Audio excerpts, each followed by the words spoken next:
हरे कृष्ण, राधे राधे। भारतीय जीवन की एक विशेष बात है संयुक्त परिवार की प्रथा। इस प्रथा ने किसी समय हमारे गृहस्थ जीवन को महान, उज्जवल और सुख शांति में बनाने में बड़ी सहायता की थी और आज भी अनेक स्थलों में इसके गुण देखे जाते हैं। परंतु हमारी अज्ञानतावश इस सुंदर प्रथा का भी एक दुष्परिणाम हमारे घरों में देखा जाता है और वह है गृह कलह। आज अधिकांश परिवार इस गृह कलह के शिकार हो रहे हैं। इसके कारण हजारों कोमल अविकसित कलियां, अनेक कुल ललनाएं अकाल ही काल के गाल में समा जाती हैं और कितने ही संपन्न परिवार सदा के लिए दुख सागर में डूब जाते हैं। यद्यपि यह कला अत्यंत साधारण सी बातों पर ही होता है, परंतु ये अहर्निश सारे परिवार को आग की तरह तपाता रहता है और किसी भी गृहपति के लिए उसे बुझाना असंभव हो जाता है। यहाँ तक कि जो न्यायाधीश कचहरी में बैठकर दुनिया के बड़े बड़े और अत्यंत जटिल मामलों को तय किया करते हैं, वे भी अपने घर के मुकदमे का फैसला करने में असमर्थ से हो जाते हैं। जो उपाधि प्राप्त डॉक्टर भीषण से भीषण प्राणघातक रोगी की चिकित्सा बड़ी सफलता के साथ किया करते हैं, वे भी इस गृह रोग को दूर करने में असफल रहते हैं। इस भारतीय गृह कलह की भयंकरता का इससे अधिक और क्या वर्णन किया जाए। भगवान इस महामारी से भारत की रक्षा करें। भक्तराज नरसिंह राम की प्रिय पुत्री कुंवरबाई का विवाह एक सुसंपन्न शिक्षित परिवार में हुआ था और जब से ससुराल गई थी तब से बराबर ही कुलोचित धर्म का पालन पूर्ण रूप से करने की चेष्टा करती थी। वे कभी किसी काम से जी नहीं चुराती थी और सदा सबके साथ आदर और प्रेम का बर्ताव करती थी। फिर भी घर में बेचारी का मान नहीं था। घर में निरंतर कलह रहता था। सास, जेठानी और नंद सभी उस पर बागबान बरसाया करते थे। एक तो वह गरीब घर की लड़की थी, दूसरे उसका पति वसंत राय दुर्व्यसनी, लंपट और क्रोधी था। इस कारण उसकी शिकायत भी कोई नहीं सुनता था। वह बेचारी भीतर ही भीतर अपनी व्यथा से नित्य घुला करती थी। इसके अतिरिक्त एक तीसरा कारण और उपस्थित हो गया। इधर उसकी शादी हुए कई वर्ष बीत गए, परंतु उसे कोई संतान नहीं हुई। समाज में पुत्रहीना कुलवधुओं को लोग अभाग्नि समझते हैं और इस कारण भी उन्हें बहुत कुछ सहना पड़ता है। लोग उन्हें तरह तरह के दुर्वचन सुनाते हैं और उस पर दूसरा विवाह कर लेने की धमकी भी देते हैं। कुंवरबाई और दुखों को तो सह रही थी।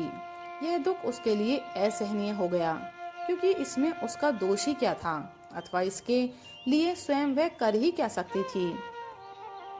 कुंवरबाई के ससुर श्री रंगधर मेहता राज्य के एक उच्च पद पर थे। वह स्वयं एक विचारशील तथा दयालु स्वभाव के पुरुष थे। वह पुत्र वधू के कष्टों से बिल्कुल अपरिचित नहीं थे। फिर भी वे इस मामले में कुछ करने में असमर्थ थे।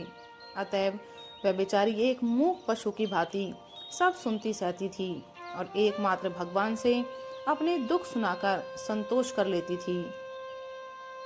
कहते हैं, जब मनुष्य सब ओर से आशाएं छोड़कर केवल एक भगवान को दीन भाव से पुकारता है, तब उसकी पुकार भगवान के कानों में अवश्य पहुंचती है और फिर भगवान को उस प्राणी का कष्ट दूर किए बिना चैन नहीं मिलता।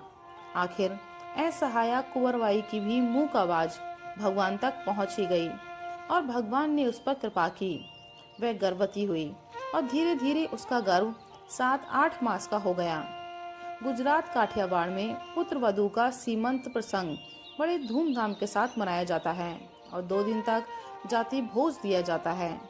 जिस स्त्री का सीमंत होता है, उसका पिता पुत्री तथा पुत्री के सारे कुटुंबियों को यथाशक्ति वस्त्र आदि देकर संतुष्ट करता है। उच्च कुलों में तो वेद रहित सीमंत संस्कार शास्त्रोक्त विधि के साथ किया जाता है।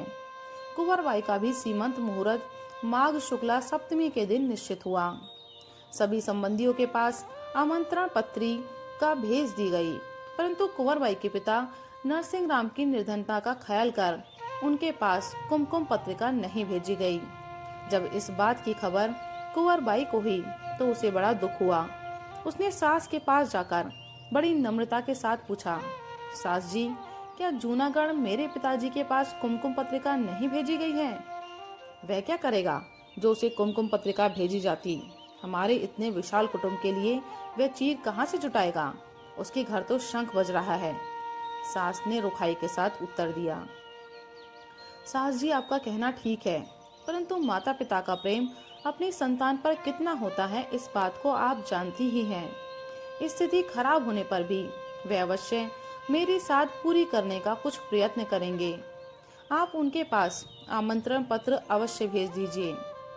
कुंवरबाई ने आग्रहपूर्वक निवेदन किया। माँ, भाभी का कहना ठीक है, जरूर निमंत्रण भेजो। उनकी शक्ति तो है ही साधुओं के साथ यहाँ आकर हम लोगों को गोपी चंदन, तुलसी के हार और कौपीन देने की, और हम लोगों को भी अपना सा लंगोटाधारी साधु बना देने की। माताजी, उनको तो अवश्य बुलावा भेजना चाहिए।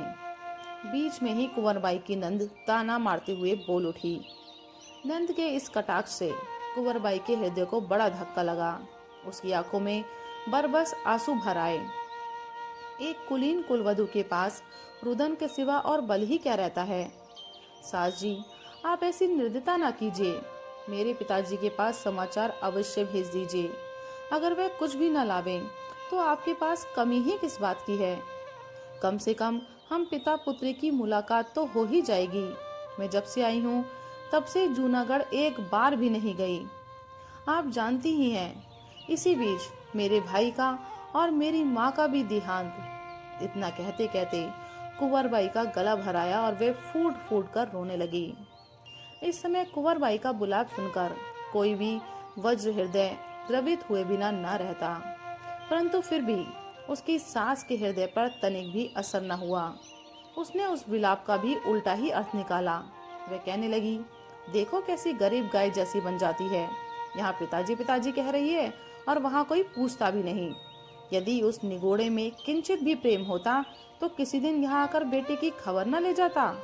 जब से आई तब से एक चिड़िया भी तो झांकने नहीं आई। उसे काहे का प्रेम? उसे तो प्रेम है मुफ्त का माल खाने से और टोपी लंगोटी धारण करके नाचने कूदने से। टोपी में है 3 गुण, नहीं मुनीम नहीं सेठ, बाबा बाबा सब करें और भरे खुशी से पेट। फिर उसको और चाहिए भी क्या? बस दिन भर शालीग्राम पत्थर से माथा कूट। वह इसी धुन में ना मालूम और क्या क्या कह डालती, किंतु इसी बीच श्री रंगधर मेहता घर में आ गए और मामला शांत हो गया। उन्होंने पत्नी की आवाज तथा बहू की रुलाई सुनकर किंचित क्रोधावेश में पूछा, क्या बात है, आज बहू रो क्यों रही है? तुम दोनों माँ बेटी क्यों इस गरीब लड़की के पीछे बराबर लगी रहती हो? बात कुछ नहीं है। बहू कहती है कि मेरे पिताजी के पास कुमकुम पत्रिका भेजिए, और मैं कहती हूँ कि कोई जरूरत नहीं। श्री रंगधर की पत्नी ने उत्तर दिया, इसमें कौन बात है? मैंने तो इसलिए पत्रिका नहीं भेजी कि इससे भक्त राज के भजन में व्यर्थ बाधा पहुंचेगी और कुछ व्यय का भार आ जाने से उन्हें कष्ट भी होगा। यदि बहू की ऐसी ही इच्छा है तो मैं आज ही ब्राह्मण के हाथ कुमकुम पत्रिका भेज देता हूँ। श्री रंगधर मेहता ने शुद्ध हृदय से आश्वासन देते हुए कहा। अपने वचन के अनुसार श्री रंगधर मेहता ने तुरंत एक ब्राह्मण को बुलाया और आमंत्रण पत्र उसे देकर जूनागढ़ भेज दिया। कुंवरबाई को इस बात से संतोष हुआ और वह प्रसन्नता पूर्वक अपने गृह कार्य में लग गई। राधे राधे, हरे कृष्ण।